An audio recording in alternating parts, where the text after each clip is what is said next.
It is my pleasure to welcome all to the podcast series by NIRMAN. Every profession changes lives, some professions save lives, but there are few people who dedicate their entire lives to helping others stand tall again, not just by treating the spine but restoring movement, confidence, independence, and hope. For over 4 decades, today's guests have devoted his life to that mission.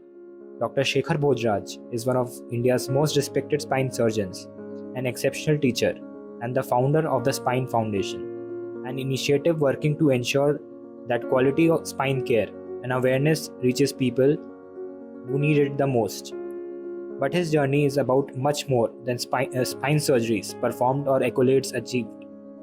It is about a simple belief that no one should have a life limited by a spine disorder when timely care can change everything. Today, we explore the journey behind that belief. Beyond spine and beyond being a surgeon, who is Dr. Bhojraj outside the operating room? So I have multiple interests and I love music. So just like in any other field, I am a perpetual learner or a student. I've been playing harmonium for last 27 years. I still have harmonium class from a Guruji from Banaras, 1 hour twice a week, Monday and Thursday. So that's my Indian classical music is my love. Although I play the harmonium, very basic, but that helps me to appreciate Indian classical music rather than playing. The other is the art. I was always interested in artwork. And I have represented school, college at Mood Indigo, IIT and all that. And when I was in KEF.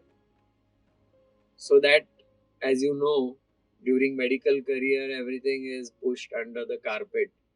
But fortunately, what all I had drawn, I suddenly found all that material few years ago in the pre-COVID.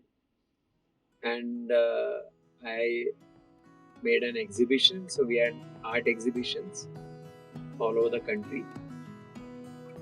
And during COVID period, we were stranded at home. So that became like an exhibition, but also came out as an art book. So I have an art book. And during COVID, we were all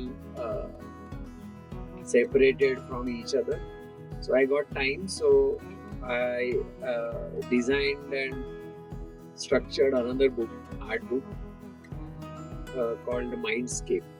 So I have 2 art books and I'm planning to make the 3rd art book with artwork, but I'm not sure when. I'm getting busy with the foundation. So these 2 are my passions in addition to all the other usual. I love food. I like movies. Sometimes after a busy day, you may find me watching Netflix till 2 a.m. Money Heist. I never imagined that. So multiple interests. I like biking, so I am in a biking group. So multiple interests, yeah. Has your definition of success changed, if there was any definition in the first place over these? The success is very personal. You can't define success for someone else. Well, his success is buying a Merc. You have no right to defend that. It's a very personal thing. Happiness and success is very personal. So you have to define your purpose and your priorities, and your success will be in reaching that purpose and your priorities in your lifetime. It may come early, it may come late.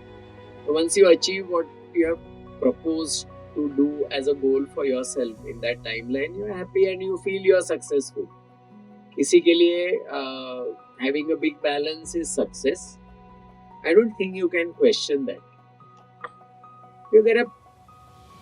See, he will be laughing at you. People laugh at me. I have stopped practicing Mumbai. Out of 7 days, I am in Bombay for only 2.5 days. Rest of the time, I am traveling for camps. I just came back from Ambejogai On Wednesday, I'm going to Dehradun for a scoliosis surgery on a poor girl.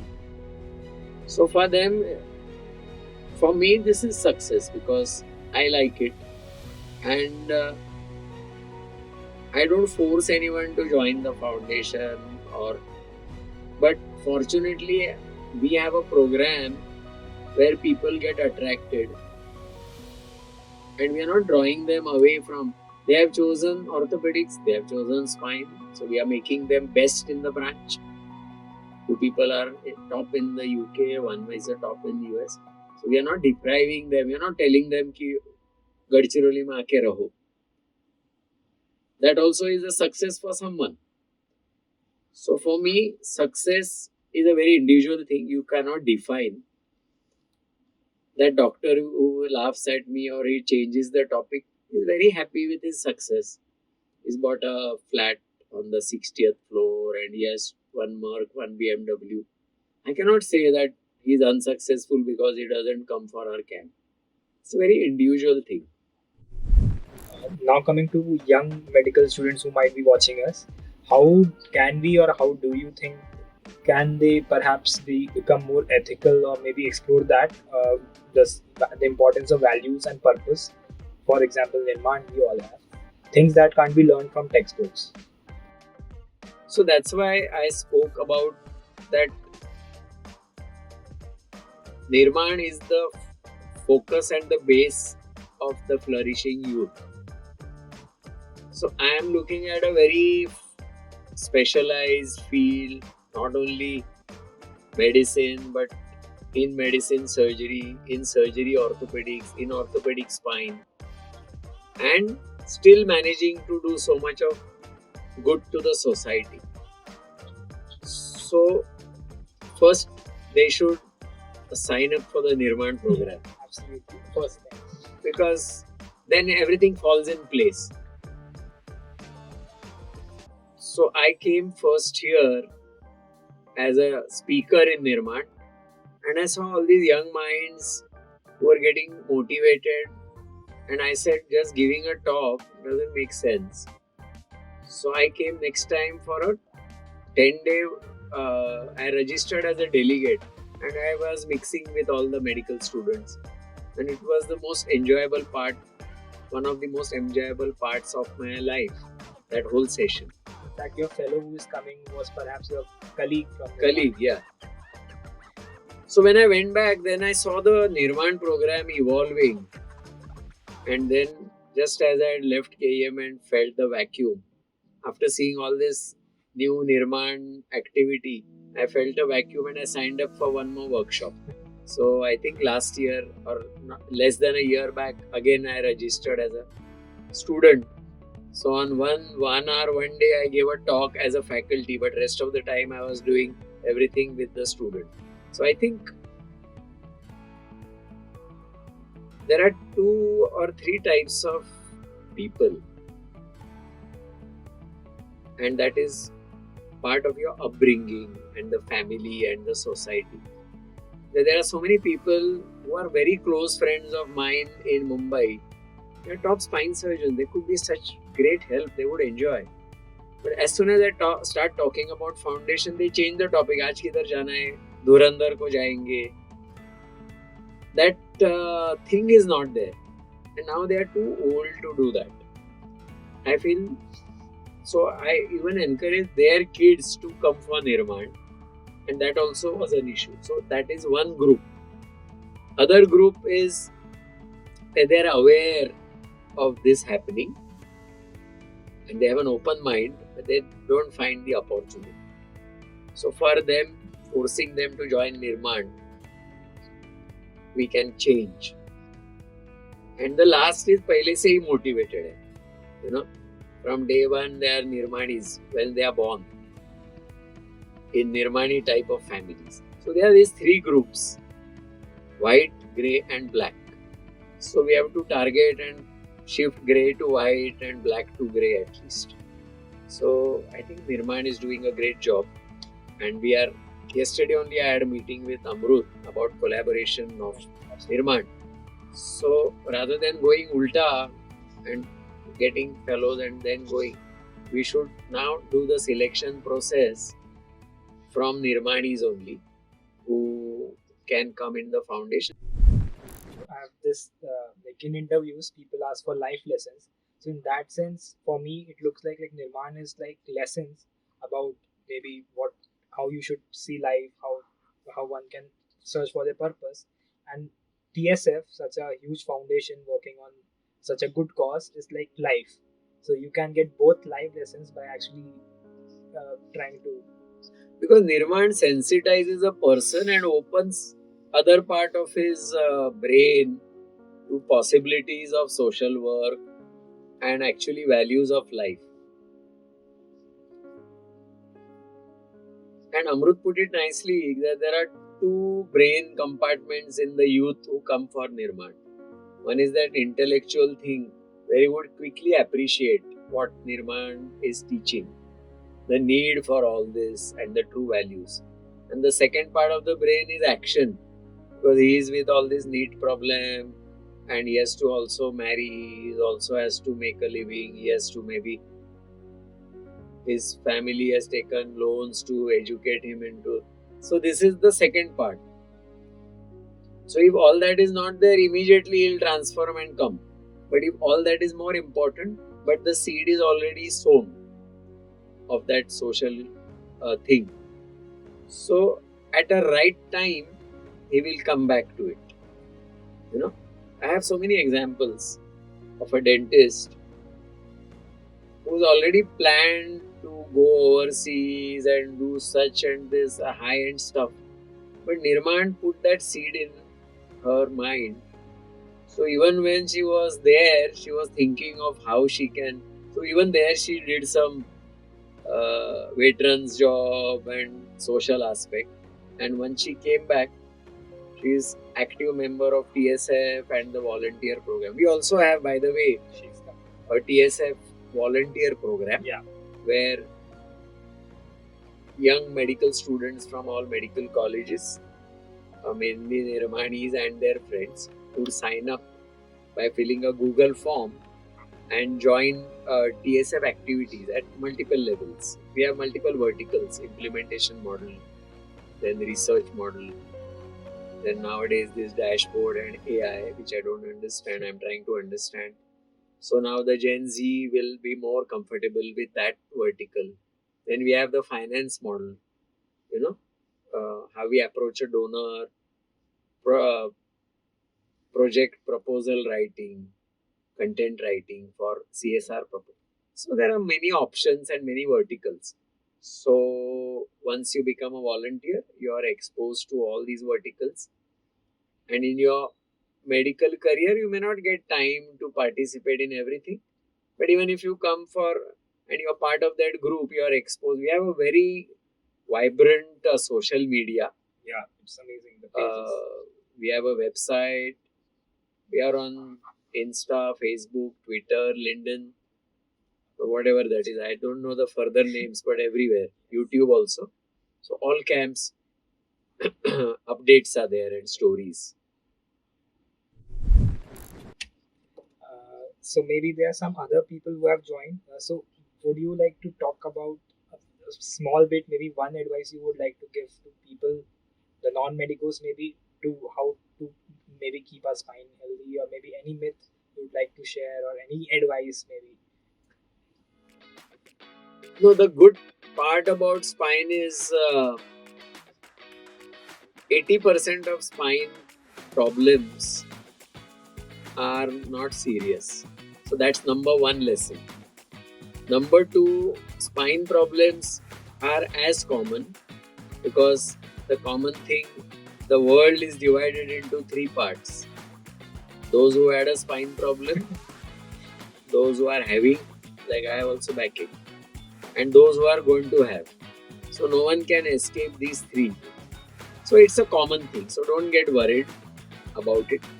But the constant effort should be to shift from 20% into 80%. Don't try to push yourself towards the red flags. Don't neglect spine pain. If you have spine pain, consult a specialist or a doctor to tell you that it is nothing worrisome, you are in the 80%. Because there are fears about spine. Because you have seen a neighbor who has had a spine surgery and is bedridden, or kisko TB ho gaya spine ka, or someone is continuously in bed because of spine. So when you have backache, you imagine mere ko bhi hoga, so you stay away from doctors. But the reassuring thing is 80% I have no serious problem. So consult a specialist, get that sorted out. He may not, if he's an expert, he may not even ask for an X-ray. Just by checking, talking to you, you'll be able to make out. But if you are in that 20%, then go all along to make sure that you get the right treatment at the right time. Just as in any pathology or any health problem, prevention is the key. So even in spine, you have to be in that 80% or in the upper part of 80%, that you don't get these recurrent backaches. So that is by what is called as a spine health. You maintain the erect posture. The support of the spine are the muscles. So don't be overweight. Just as in pregnancy, you are overweight, you get backache, which is a physiological backache. So the lesson learned from that is don't be overweight. So be a proper weight, good musculature, because muscles are the support of the spine.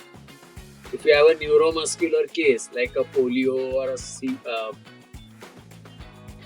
spinal muscular atrophy, the muscles are weak, the spine will be like an accordion, no support. Spine is normal, but no muscle support. So that teaches us that you have to maintain your muscles. So the strength of the muscle. We are talking about sarcopenia today. So maintain the bone strength and the muscle strength. Maintain a good lifestyle. Rest your spine. Have good nutrition so that the bone and muscle strength, that is vitamin D, B12, calcium. So nutrition, good posture, regular exercise to strengthen your core, which is the support. And especially in rural areas, some people are forced into, some urban poor and rural poor are forced into jobs which will endanger their spine. Like people working in the city, you go to Matunga and the other market, they'll be carrying 50 kilos of vegetables from the train to the vendor. So they have all. We did an interesting study on the pulleys of the other station and changes in the cervical spine. So Siddharth, who's in the US, part of the foundation, did that study and showed that which joints are affected. So you can't tell them ki don't become a pulley. They'll die because. So you have to find ways of advising them how to carry. And in rural India, you have different situations. Farming, carrying weight on the head, daily wages, kadiya ka kaam, rooftop, and agriculture during. So the Spine Foundation has multiple research topics. One of them is ergonomic study. So that is to answer that question.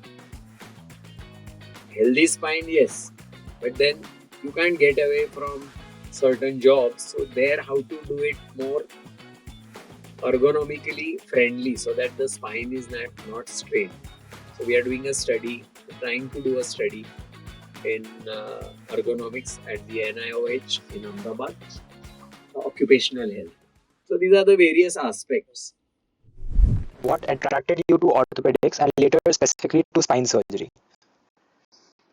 I think once I decided to do a surgical branch, somehow orthopedics always excited me because I think during the MBBS days, we had good orthopedic teachers, and as that attracted me to orthopedics.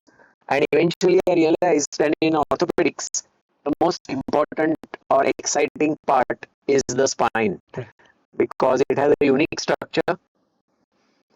It's a very interesting structure because at one end it gives stability and support, and at the other end it has to be extremely flexible. So contrasting functions. Plus, just as the skull protects the brain, the spine protects the spinal cord, which is an extension of the brain. So it has a very important function. And of course, the aesthetic. If your spine is straight and properly curved, you look erect and you look uh, appealing and attractive. So for all these multiple reasons, starting with orthopedics and then going on to the spine, I was also excited by the spine as such. Plus, we had very good teachers right from the beginning at the KEM Hospital and GS Medical College. And that brought me to this so-called super specialty. I think you kind of touched to our next question. During your training, was there any patient or mentor who changed how you thought about medicine or surgery? I have been, at each point, I have got mentors in different forms and shapes. It started with my family, actually, because I come from a family of doctors, right from different generations, my grandfather, father, sister, in-laws, everyone. So there was always a talk about medicine, and they maintained very high values about the quality of care, the emotional aspect, the caring aspect. So as a kid, all this always influenced me to get into healthcare and medicine with a different flavor of special caring nature. Every successful surgeon has difficult years.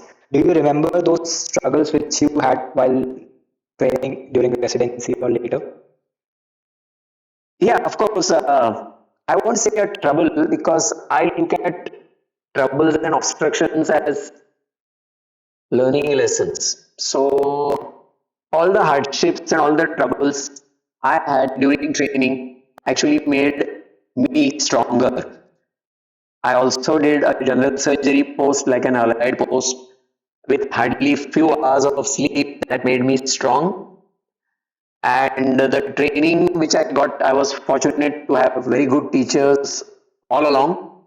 And one of them was a spine surgeon of sorts.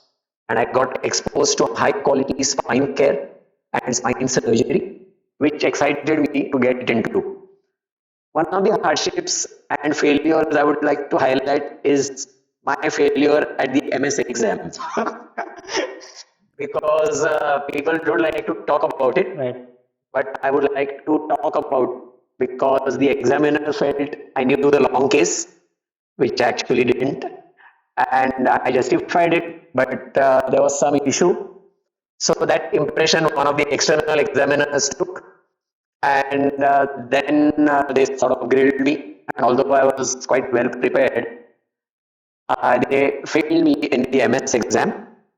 But why do I qualify or talk about it? Because it was a huge experience. Because it taught me to rise from situations. And the next time because I had already studied, but I looked at life and failures in a different way. And fortunately, I got a gold medal in the next attempt. So this is a hardship or a failure which shaped my future and my psyche and the way you look at life. So I always look at life, uh, all the hardships as learning lessons.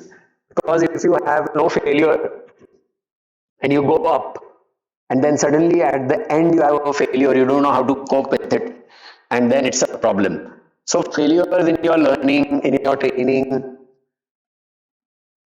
early enough in life and in training makes you actually stronger for the big war or the battle which lies ahead. So I think I would thank the examiners for that. I think all the students who struggle with exams during MBBS and during residency would really have taken something with this question.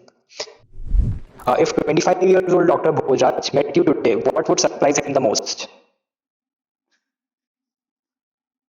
At 25 years, I was immature.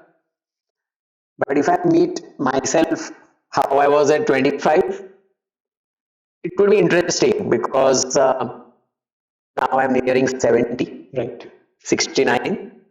So we are talking about so many decades of years, and it would be very interesting to meet myself at 25 because then from that point till today, I would imagine how things have shaped me as I am today.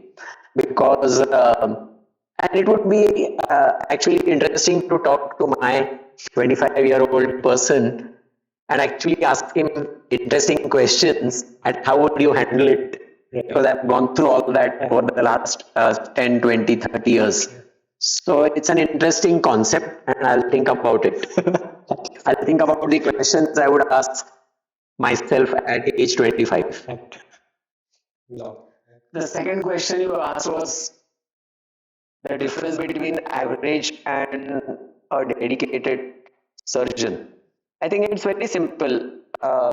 It's the purpose with which you take up a branch. Well, everyone wants to be good, right? But they will become above average or good only if they put in an effort. And effort for a surgical branch is not reading, because there are skill sets, then there is techniques, there is theory, but most important is learning from your patients. Well, whatever the book says, whatever you do, ultimately, what happens to a particular patient with your hands and your skills. That's why it's very important to study each patient, his family, his role in the society, and how you're going to make a difference in his life. So what we realize today is the outcome analysis of your work makes a surgeon above average. Because otherwise people will do a technique and that's the end of it. But actually in spine surgery, just like any other major surgery, the real thing starts after you take the last stitch of closure. Because then you are going to see what difference you have made, what problems you have created, how you are going to make the patient happy, functionally apt, and replace him back in the society. So I think that urge to do something good and that desire, but just not the desire, but to work towards it with hard work, take everyone along. Don't try to make yourself the. I think these are small things which make a surgeon above average than a normal surgeon. Uh, we would now like to know your mission beyond surgery. Most surgeons build practices, but you build a movement. What inspired you to start the Spine Foundation beyond your years at KEM? The Spine Foundation, anyone speaks about it, it is a topic close to my heart. So I would thank you for asking that. It all started at the KEM hospital and a little bit even before in my growing up years right from school. As I told you, my family is involved in not only healthcare but social angle, because my grandfather, who was a very top-notch general practitioner in Vidarbha, Amaravati, overnight gave up everything and joined the freedom struggle, the independence movement. He was in jail with all the top leaders, including Sardar Patel. And suddenly, with a roaring practice, with a 1 mile long queue outside his clinic, he just closed his clinic and jumped into. So we have been hearing all these stories. My father also was inspired by the social aspect of medicine. So I never heard about money or finances in the house. I always heard about proper caring, delivery of healthcare, taking care of the patients. Plus, my in-laws from my other side were Gandhians. So you must have heard of Mani Bhavan, Yes. and Usha Mehta. Yes. She happened to be on my in-laws side. So there was that atmosphere of Gandhism, social aspect, it was closely linked with medicine. So that was the base. And then I got into KM hospital. So I joined KM in 75 as a student and left only after 18 years, which is in 93. So being in KM, it gave me an opportunity not only to learn with patients, as you know, still is one of the biggest, busiest hospital. And starting a new specialty, I got exposed to a lot of pathology, and I learned with patients. I learned their sorrow, I learned their problems, and that had a major impact on my mind because they were all poor patients referred from all over the country. We had patients from UP, we had patients from Karnataka, Tamil Nadu, poor patients who came specialized for specialized spine care. So when I left KEM in 93 after 18 long years, and I joined the corporate world for different reasons, because spine surgery was expanding technologically and the KM hospital could not keep up. So I left with that aim to do top class spine surgery, but soon I realized after entering the corporate world that I was missing my poor patients. So right from 93, I started thinking of forming the Spine Foundation, which was envisaged or conceptualized as a body to treat the unaffording patients. So being in corporate world, satisfying the need of doing advanced and technologically high-end spine surgery, but offering the same quality care to the poor patient. That was the concept of the Spine Foundation. So it started while I was in KM, then there was a vacuum. And in 93, when I left, there was a sudden vacuum because I was treating all these rich patients and I was missing my poor patient. So from 93, for the next 3-4 years, we worked on forming the Spine Foundation. And because it had to go through the charity commissioner and all the official networking and approvals, finally in 97, exactly almost 30 years ago, we could finally get the foundation started with charity commissioner's approval and all the government approvals. So that was and suddenly I was then at least conceptually or mentally ready to offer all what I had gone through, all what I had learned to the poorest of poor patients. Was there a moment in this journey when you realized that rural India needed a different model of spine care than the usual one? So because the Spine Foundation was started when I was in the corporate hospital, to be specific, I was at the Hinduja group of hospitals, which was the state of art at that time with everything.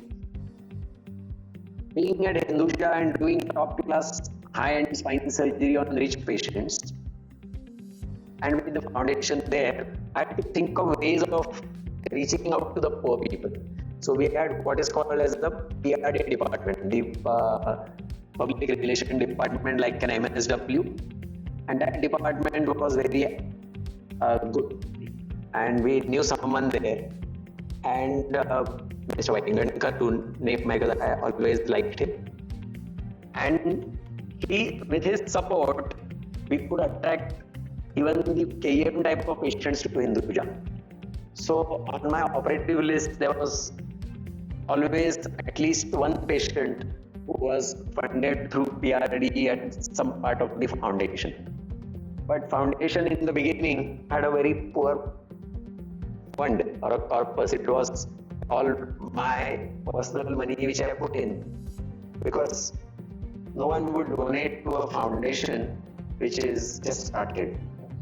So through PRD and foundation we started doing, and slowly as the word spread, then we started getting small donations, and that was the turning point because that's the time over the years we read about the great Abhay and Rani Bang and the Search Hospital NGO. That time they had got the award, and one of my friends was in Vidarbha doing on a WHO polio program.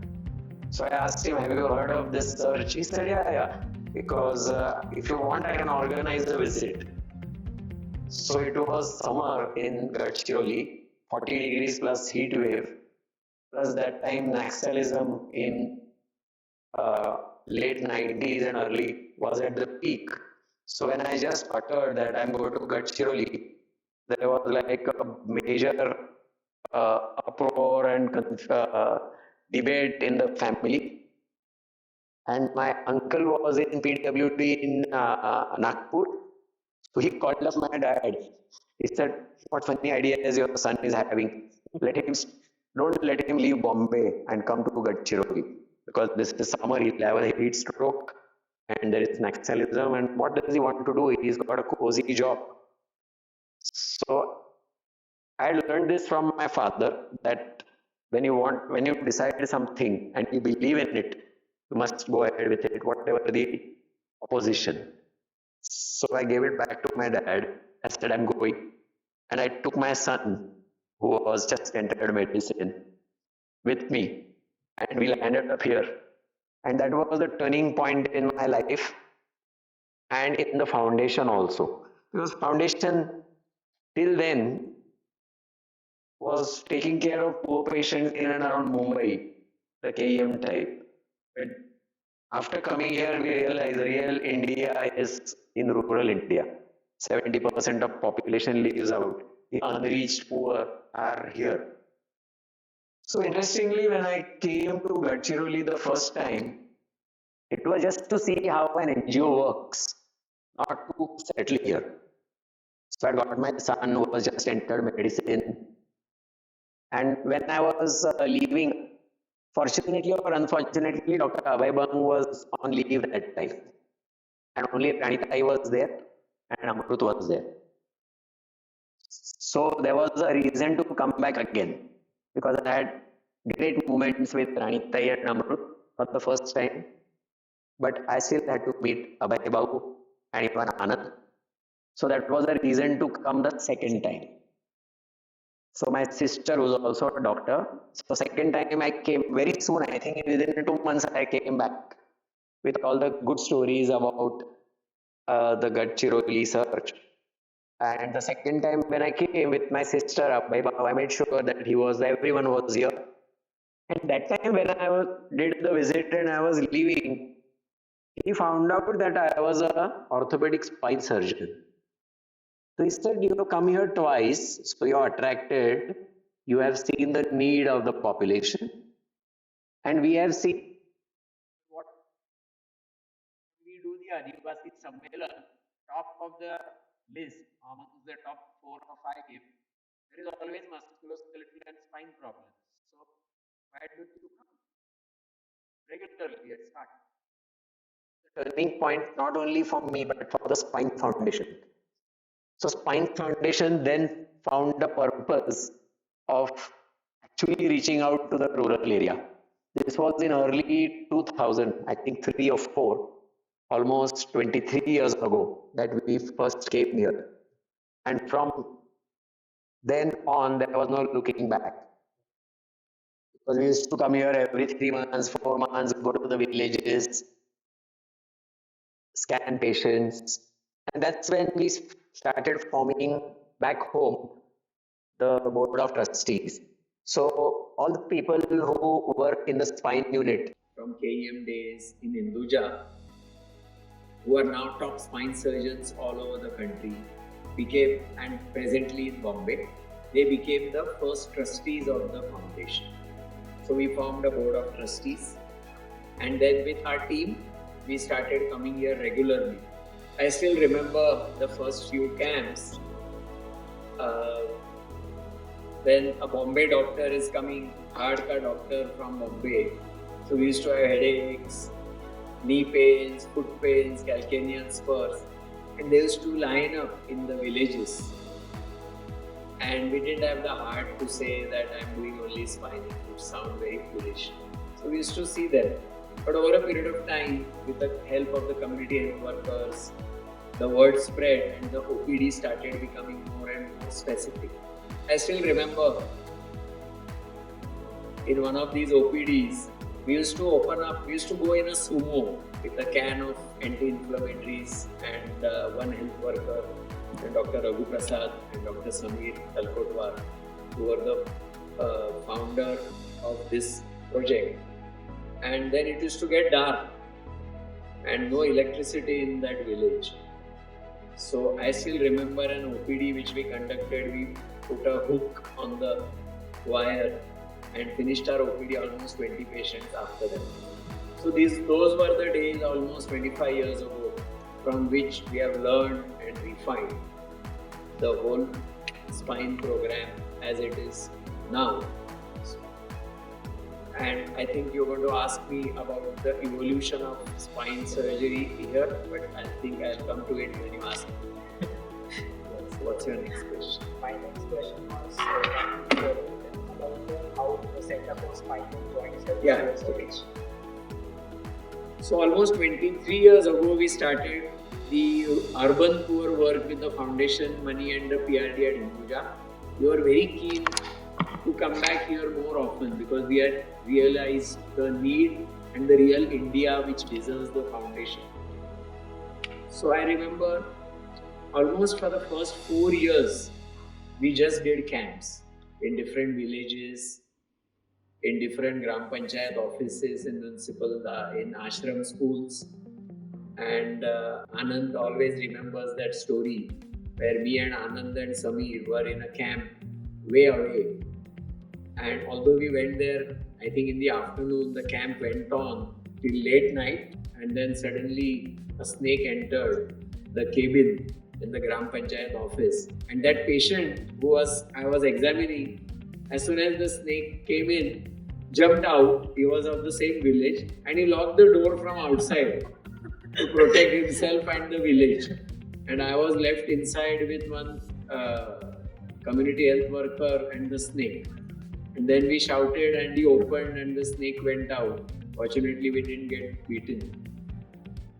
So these are just two stories, but there are so many interesting stories. The point is that first, not only few months, but first 4 years, we did all this every 3 months, 4 months to pick up the cases who needed urgent care. Now here I should say that when you go to a setting like Gadchiroli, fortunately, 80% of the spine patients we see do not need any advanced investigations or X-ray, MRI, CT. Only 20% are the ones with red flags where we need to look at them more critically, decide what investigation we want.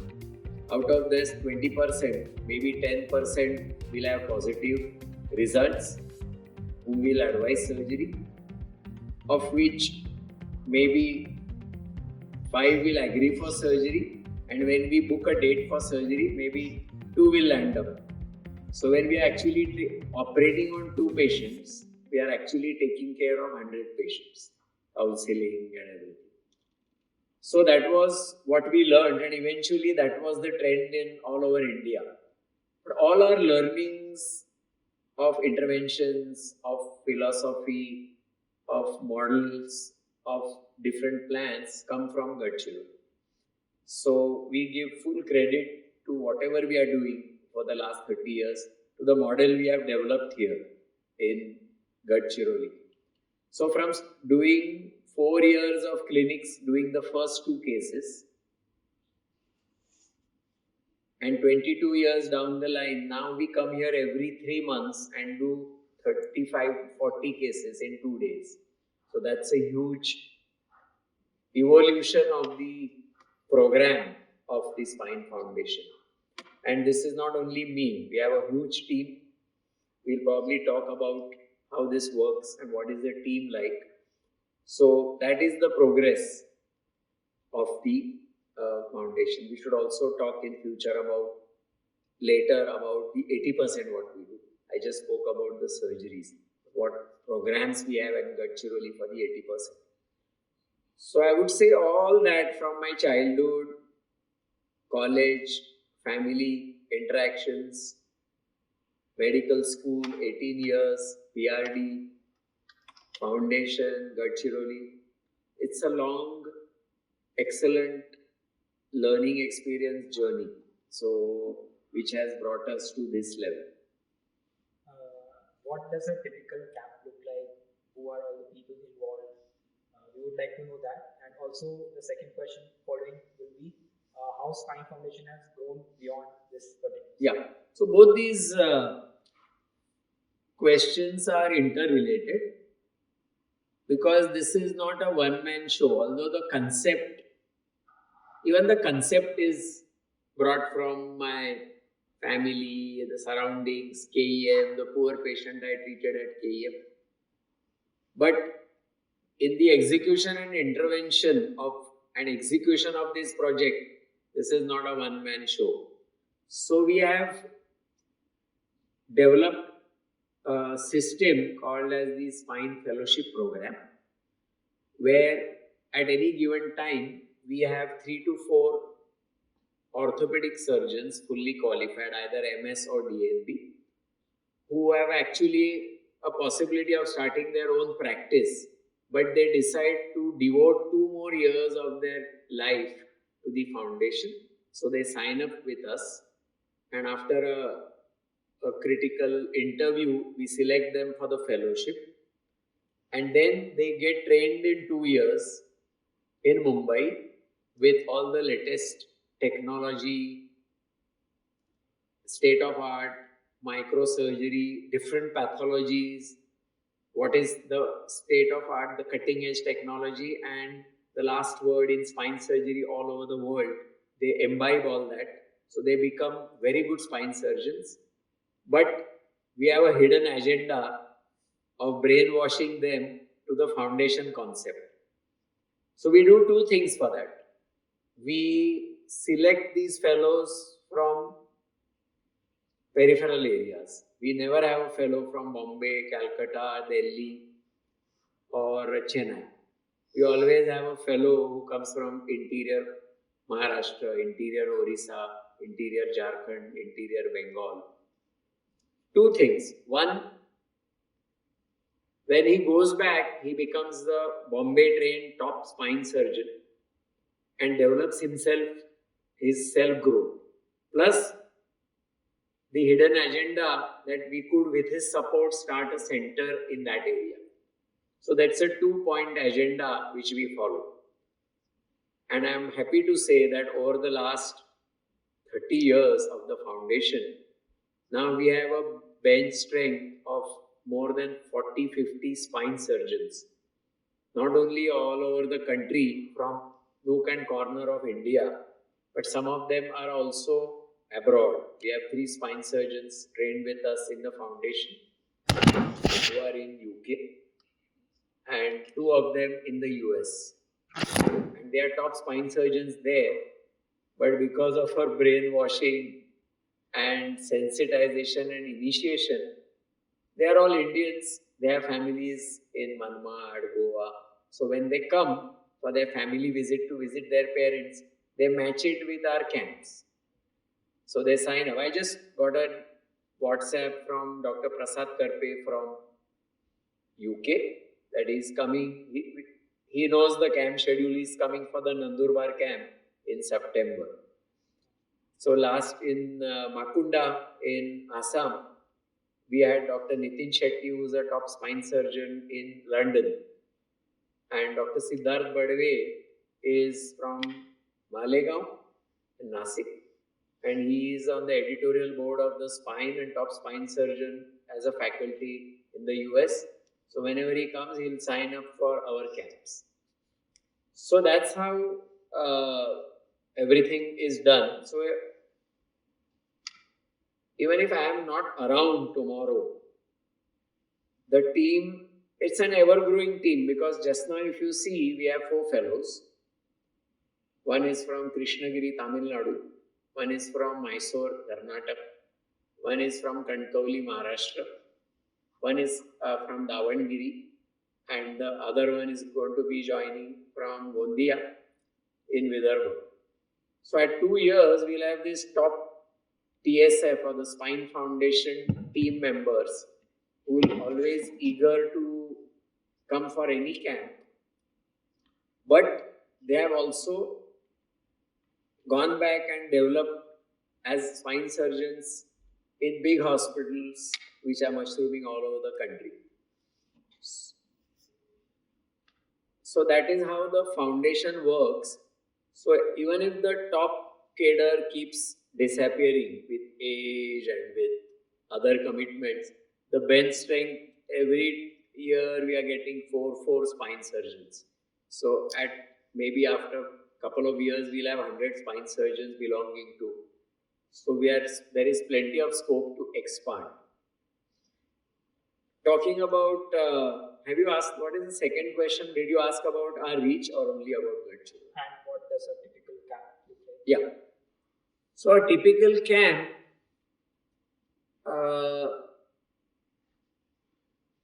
it requires a lot of preparation, because a typical camp is typically a rural spine surgery camp. But if you understand or what I have spoken, that only 20% need evaluation, 10% and maybe 10 will need surgery. So to pick up these 10 patients for surgery, we'll have to screen hundreds of patients. We can't come and sit in a camp and say, where are those 30 patients? So because that center is not equipped to do all this, it's our work. So a typical camp, first of all, consists of a feasibility visit. That means before even starting our activity, we do a feasibility visit.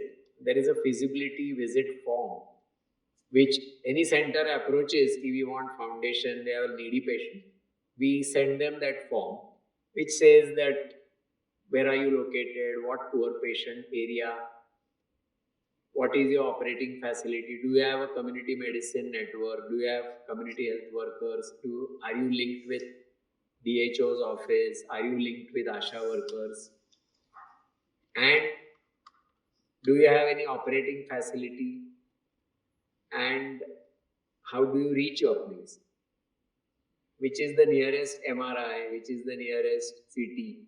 So that's the feasibility form. Then that is discussed in the board of trustees meeting. Very big need, average competency, MRI available. Available MRI is a very relative term. When we came to Gadchiroli, nearest MRI was 160 kilometers away in Chandrapur. But we still managed to send the patients there. Nowadays, it is becoming easier. But having said that, when we went to Orissa, Bhawanipatna, the nearest MRI there was 340 kilometers away in Bhubaneswar. So that is the reality still today. But we don't stay away, because that's actually more distant the facilities, that's the real need, because patients are everywhere. So we have to provide support and all that. So a typical camp, coming back to your question, the typical spine foundation camp will be feasibility visit on the paper. If everything is feasible, then we plan a visit. And one of the trustees, usually I like to go just to judge whether they are receptive. And then we see all these things, what is on paper actually, and that visit, how keen they are to have us, how keen they are to accept what is the structure. Then the camp planning starts, because to pick up those 10 patients, we have to screen 100. Now there were two ways of doing it in Gadchiroli, which was our model. In the pre-COVID area, we used to come here every 2 to 3 months, and the camp was advertised in the ST depot, on the stations, everywhere. So we used to have 400, 500 spine related patients. On that poster we used to write neck pain, back pain, radiating pain, red flags. and we used to get 400, 500 patients, and Nirmanis used to help us arrange that camp. And a team of fellows and consultants used to come. I remember in Gadchiroli, they used to empty the wards and have working stations. And we used to screen and pick up 50, 60 patients. And then once we go, then they used to be sent by a van to the Chandrapur and got MRI done after identifying those 20%. And then those images used to be sent. And that's how a surgical list was prepared. This was pre-COVID, when we used to do 10, 20, 30. But this defeated a purpose, because spine patients are real time and all the time.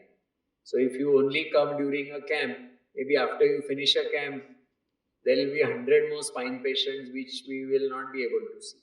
So organization ideal of a camp is in that center where we are going to start OPD. And COVID taught us this lesson, because COVID we couldn't come and we could stop spine surgery. So we trained the local people to run these OPDs on a day-to-day basis rather than 400 or once in 2 months or 3 months. Every day there is so a patient can come anytime. Then we started preparing a list. So COVID taught us this, how to do distant selection of cases. So then the training of the local center came.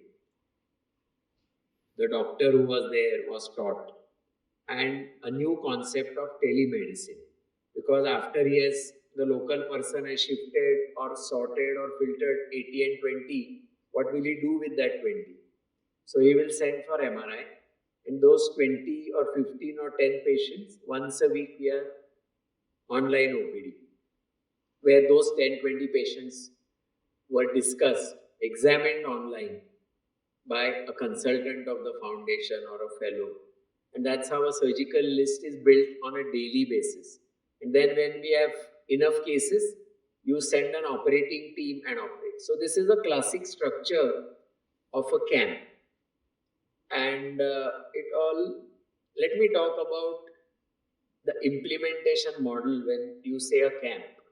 So we have a very interesting implementation model. It's called as the 5 filter concept. First filter is the grassroots level community health worker, ASHA worker, who are from the village itself, who have direct contact with the community. They need to be made aware, they need to be made educated as to what all this is all about. So filter 1 is that. Filter 2 are the PHC doctors, the next level. They also need to know, because spine was never in that area, so they need to be educated. Filter 3 is the local center, like Gadchiroli, where the local orthopedic, general practitioner, general doctor has to be educated. Filter 4 is when the surgical team does online OPD or actually comes to do surgery. That is filter 4. And filter 5 are the tertiary type of cases. There are some cases which we may not be able to do in a particular center, because it requires a chest tube, ICU, 24/7 monitoring. So those patients are taken to the nearest foundation center to be done completely free. So like Gadchiroli, it is Nagpur. For Maharashtra all over, it is our municipal hospital in Bombay, VN Desai Municipal Hospital, where we have a whole unit which is completely free. So we have transported patients from Ratnagiri, filter 5. So this filter system is very important, because the efficiency of the camp will depend on training at each filter level. So we have programs of training at each filter level. So what do we have of filter 1? We have in local language training sessions whenever we go. Then we have YouTube videos in the local language about explaining what spine is, what all we can do. removing their fears of the cost, of the complications, all is in that video. Red flags. Then we have the training session, YouTube videos, and we have flip charts, which is a recent thing. We have laminated flip charts, which could be kept with the community health worker. So they are visuals, so they can show the villagers. And nowadays everyone has a mobile, so you can download that video. The community health worker can revise the training, and they can also download on the mobile of a spine patient. You also can go in a local language. So we have flip charts in all languages for our centers. We have flip charts and YouTube videos also. So when we come, that's the then for the filter 2 training, we have training sessions for PHC doctors. The DHO usually has a meeting with the ASHA workers or the PHC doctors once a month. They have to submit their report. So that's the occasion when we go there and talk about the foundation. Filter 3 education is the hand-holding and empowerment of filter 3. So we teach them. For example, Datta from here. He came all the way to Bombay to work with us in VN Desai, Lilavati, and he understood our way of thinking. Now on his own, he conducts the filtering with the help of you, of course, now, but otherwise on his own. He also conducts the online OPD. He makes the list. So we have to just come here, filter 4. And like I have come today, the whole team will come tomorrow. And we have 30 cases lined up for surgery. And last time we did around, I think, close to 40 cases in 2 days. So that's the camp structure. Now these camps structure will vary depending on where we do it. Like this is an NGO, no medical college, no orthopedic department. So each filter will have to be modulated or shaped accordingly. Then we go to medical college. There is already a orthopedic department, HOD. So filter 3 is strong, but filter 1 and 2 are not strong. So we have to develop that. Here, so we operate in NGOs, government medical colleges, civil hospitals like Ratnagiri Civil Hospital, Kankavli Civil Hospital. No department, but they are visiting civil surgeons, orthopedic. Then we operate in trust hospitals, which also have the government scheme. So we have different learnings from each of these centers. At some point, I'll talk about our centers everywhere. This is just the model. Then I'll come to it. Let's change maybe for different audience. Let's bring in, you have trained so many, maybe hundreds or thousands of surgeons. What do you think is one of the biggest lessons for you or them during that process? No, I think to get a young spine surgeon in doing social work, it cannot be done over a weekend or by just attending a camp. That's why I have great respect for the NIRMAN program, because that initiates a young mind who's already chosen his professional career, either medicine, law, architecture, commerce, anything, in his sector of choice. Then he is then told to look at life differently, look at the social aspect, why we are here today, and how it's an obligation on us to serve the society. And society in India means rural population. Society in India means poor people, unaffording people. So just as in our fellowship program, we look at self-growth, but this aspect has to be highlighted.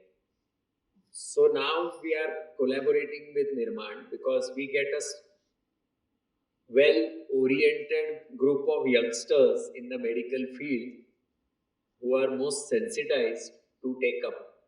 Now, this is a very specialized branch of, super specialized branch of a specialty that is orthopedics. But Nirmani is maybe interested in ophthal or skin. But if you come to search, you'll realize any medical field, you can do the same work. You can start a foundation. And as we know, we are mental health. There is a big foundation, de-addiction, HBNC, pediatrics, surgery. So it's not about spine. It's a concept of dedicating to the society, which I find a very valuable input coming from Nirmanis and from Nirmanis. Actually, you are a Nirmani, and the next fellow we are going to have is a Nirmani who's decided to take up spine surgery. He's already become an trained orthopedic surgeon in MP, and very soon in February he's going to spend 2 years with us. And in addition, he's already chosen his TSF rural center, that's Gadchiroli. He's from Gondia.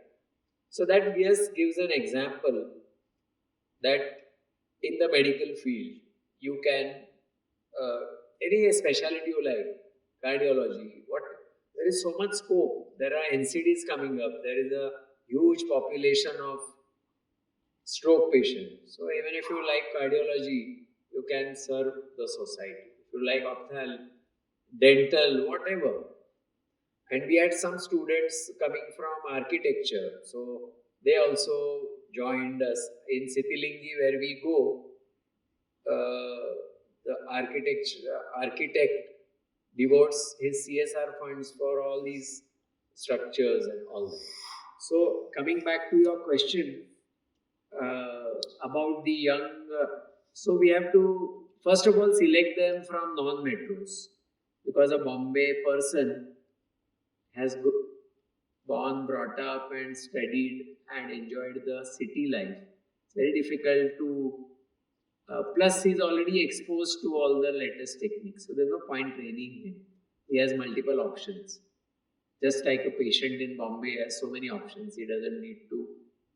Here, poor people have no options. So if we choose a person from an area where there is no spine surgery, he can go back. So the transformation starts in the selection process itself. And then it's easy to transform. So we talked about Gen Z. What gives you hope about the next generation? Do you find any hope? I think the next generation is much better than all the others,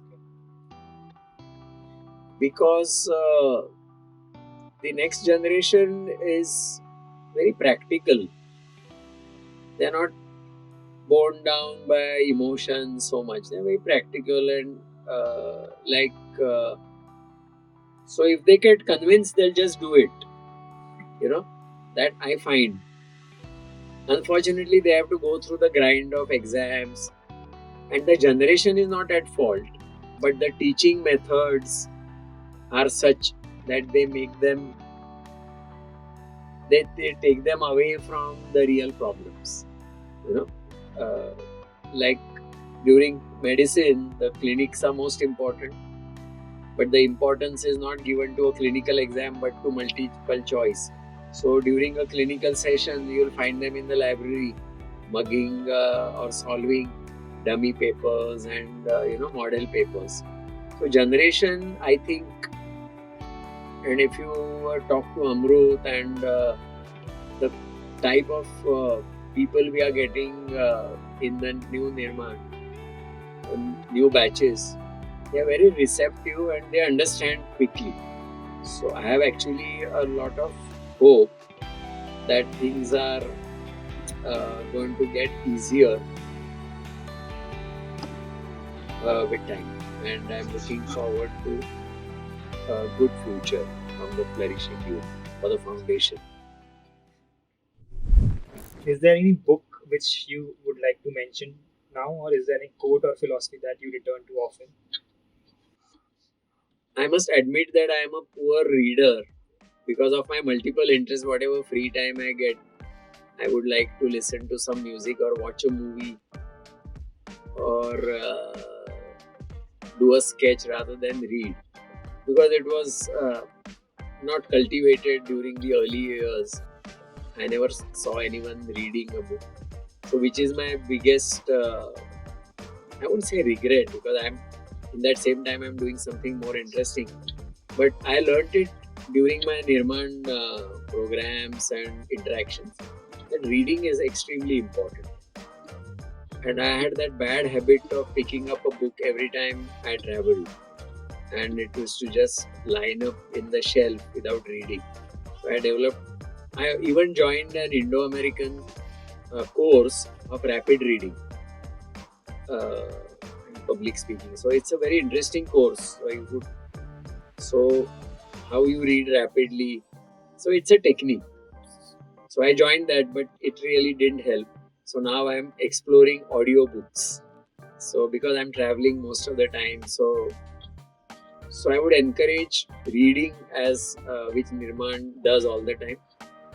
And in case you want to look at the social aspect, then there are multiple books.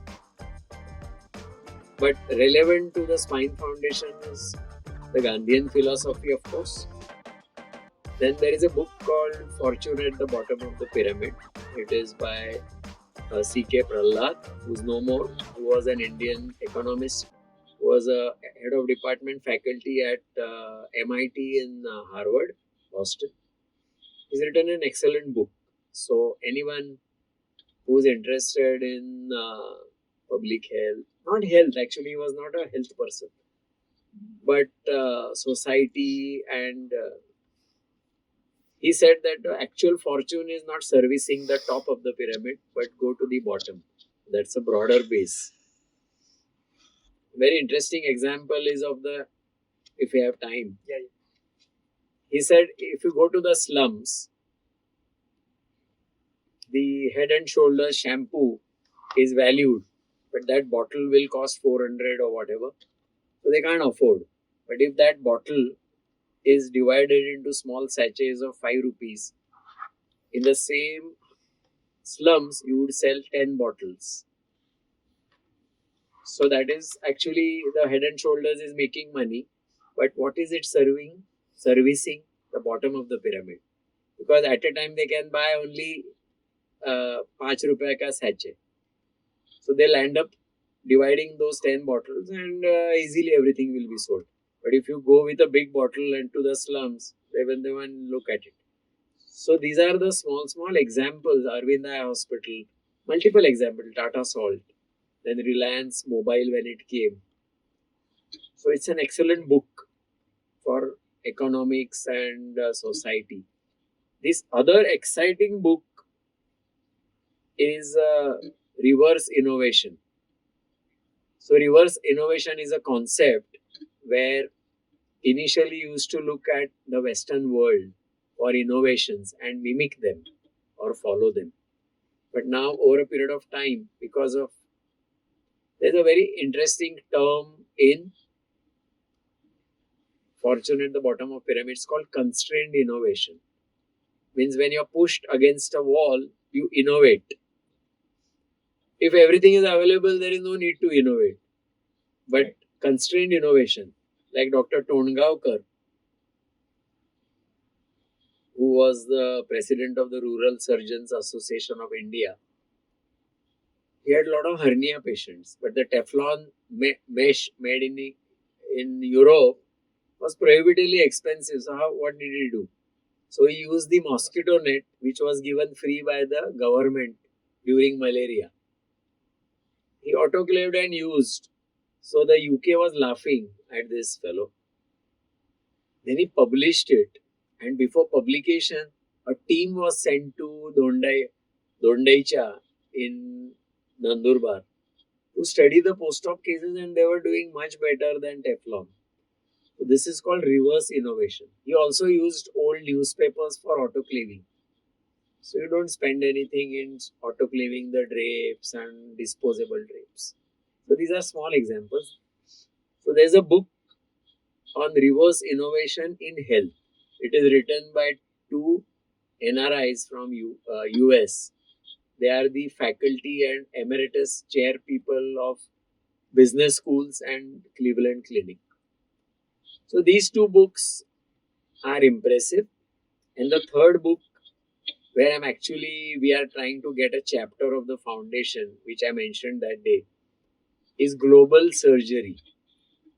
Normally, globally, the public health looks at infectious disease, TB, malaria. So WHO will send a team to Africa to take care of all these communicable disease. But no one looks at possibility and importance of surgery in underserved population. So that book concentrates on that. To start with, there is a chapter, each specialty. There's a chapter where an obstructed labor woman about to deliver has to travel 24 kilometers in a bullock cart to reach an operating facility. And both she and the kid dies on the way. Or a small kid with appendicitis diagnosed late dies on the way because of peritonitis because there was no surgeon to offer. So these are the examples they start and then they study. So there is no chapter on spine. So we would like to at some stage get a chapter on spine surgery because the foundation has done in the last 30 years over 3,000 free spine surgeries in the entire country. So just for awareness, because it's not looked at something which can be done rurally. So that chapter needs to be in that book. So these are the 2-3 books which I value.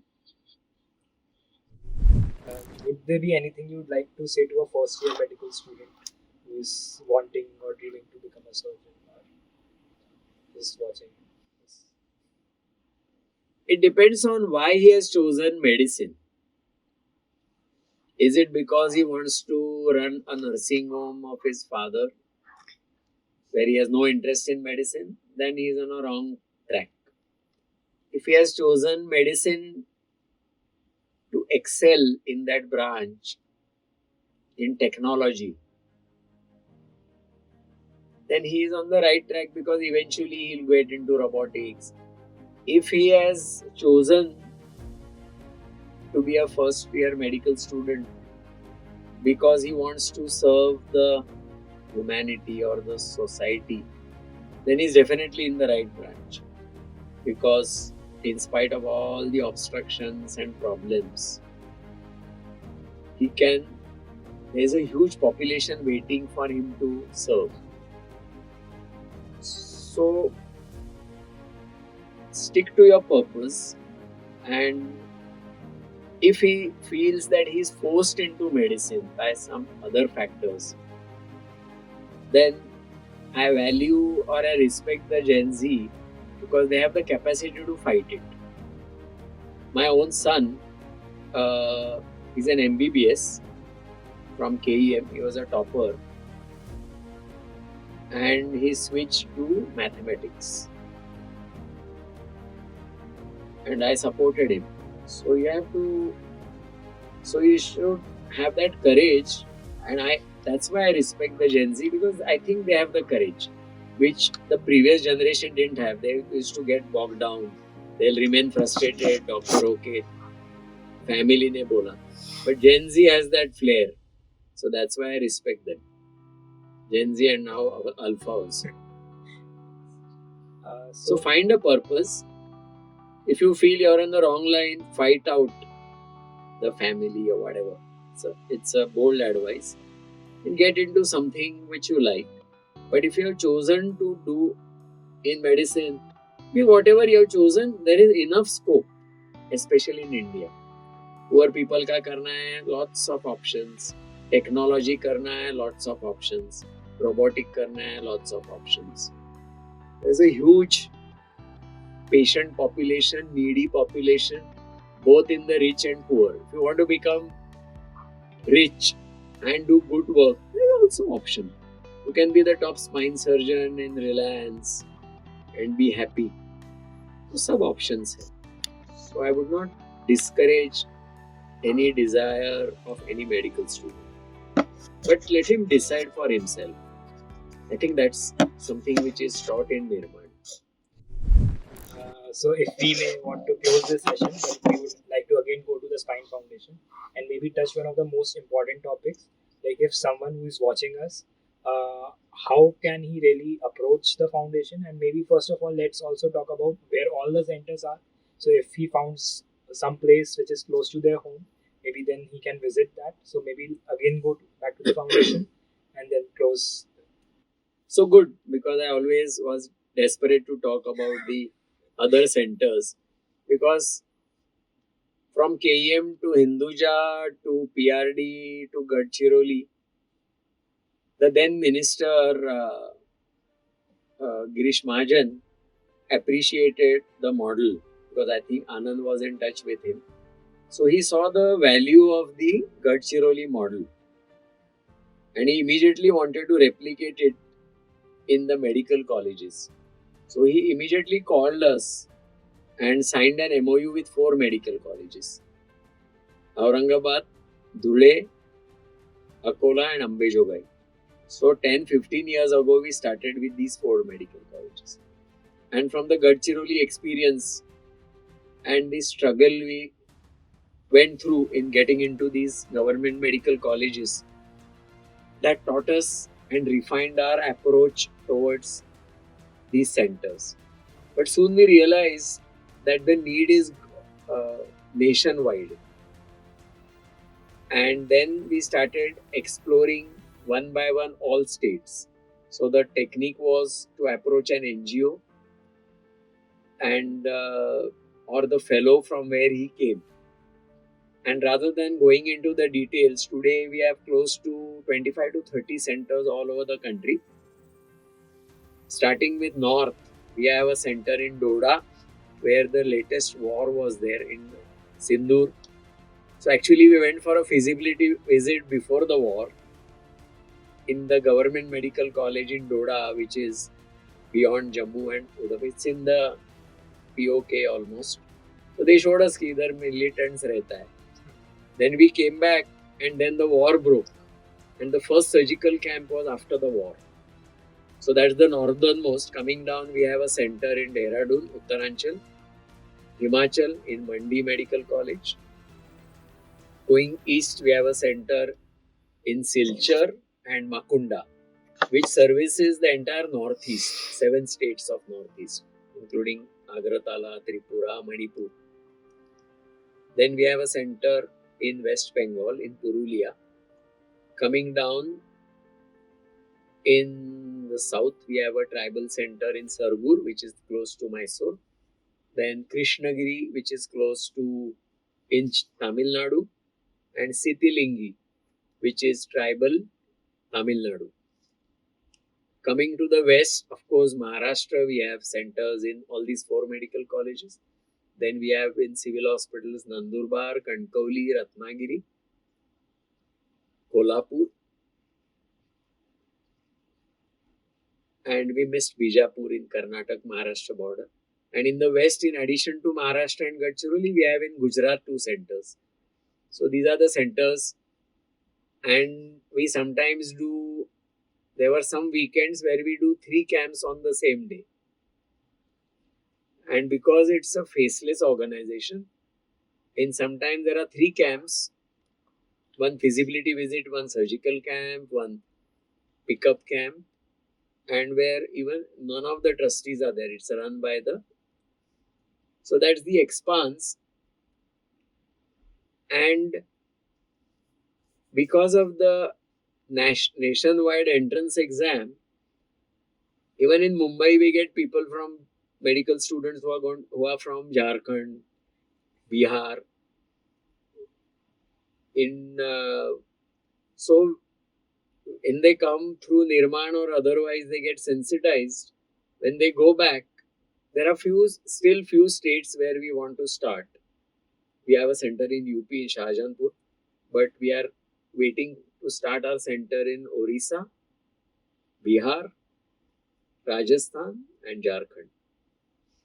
So we had some centers. So these centers, so these medical students who are maybe listening to us or Nirmanis, when they go back, just now I was in Shirpur and two medical students from Orissa in Ambejogai. So they are going to go back and get in touch with me to help me start some center in Orissa. So we are also someone from Patna who is studying in JJ. So when she goes back and starts something, she'll have that in mind and maybe connect with me to start some activity there. So it's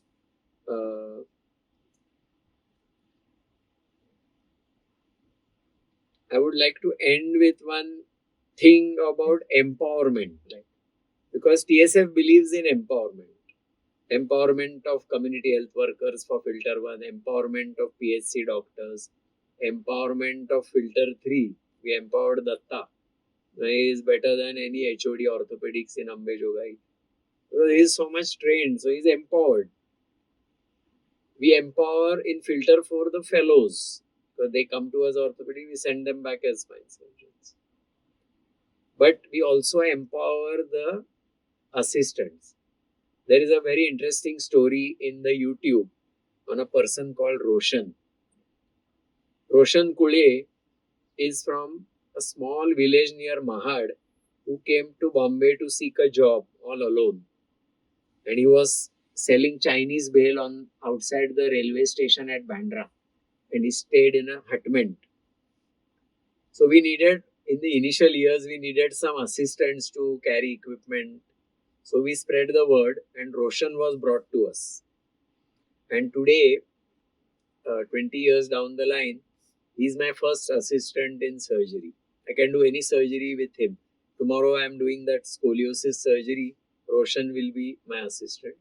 So that is true empowerment. Because he also prepares anesthesia trolley. His whole life story is on YouTube, which you must go through. So this is true empowerment of everything. So maybe we would want to end this with rapid fire. Rapid fire. Okay. Yes. So are you a morning person or a night owl? Both actually.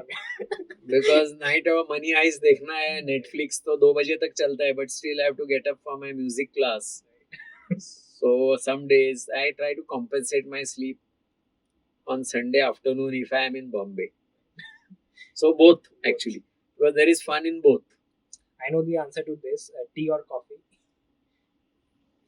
Different times, Okay. different things. I never have coffee at home. Oh, wow.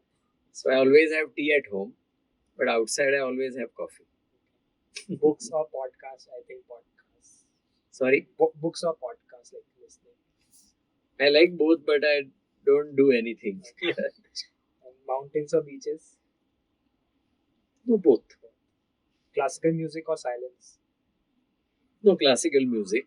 Silence, of course, but given a choice, actually in the OT, I always play music. So it's a torture for other people like Bhimsen Joshi when I'm operating. वो Gen Z fellow बोलता है क्या लगा दिया है. So now I have found a way out because I have got those bone conduction earphones. So I link it by Bluetooth to my phone और एक YouTube में looping music लगाता हूँ. So I am hearing whatever they are talking. I am listening. You will see that in the OT tomorrow. So classical music.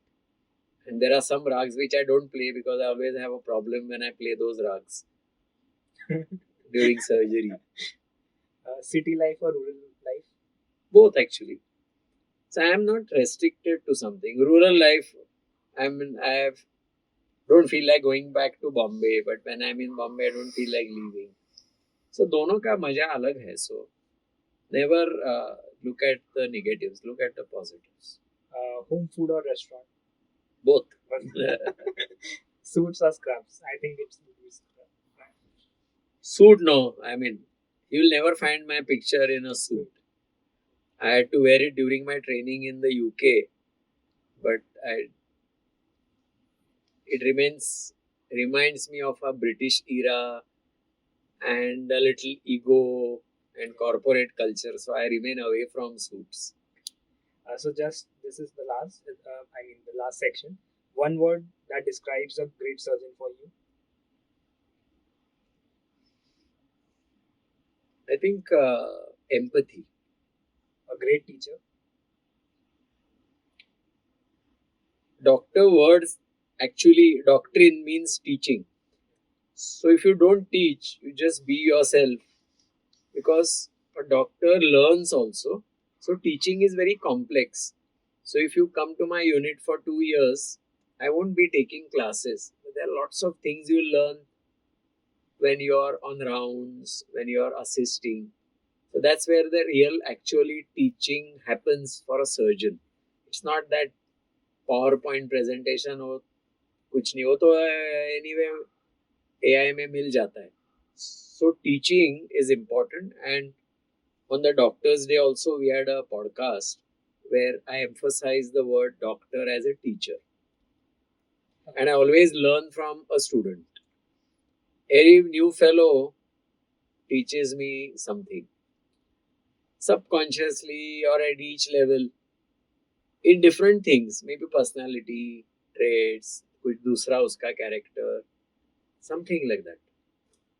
A great leader. I think a great leader is who takes everyone with him to do a job, and who dreams of running his project or his mission without himself. That's the great leader. So that's what I said. No? Sometimes we have 3 camps on a weekend and all the trustees are not there. So that's the real success.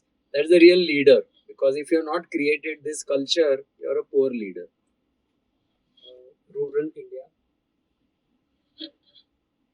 That's interesting because rural India is fast changing. Because now we have been in this business of foundation for last 30 years. It used to take 4 hours to reach Ambejogai Medical College from Latur station. Now it takes 45 minutes. And when we went there were barren brown fields on either side. Now it's green, lush green, soya fields and what all, sugar cane also. So rural India is fast changing. But changing in infrastructure, changing in economy, but health is still a low priority. So for doctors, there's still a lot of scope to do. So rural India will have lots for everyone to do. An engineer will have lots to do because there are a lot of infrastructure projects. But for a health person, there will be still for a long time lots to do. Because it's the lowest priority, not only for the politician, political will bhi nahi hai, but even over a period of time for a patient also.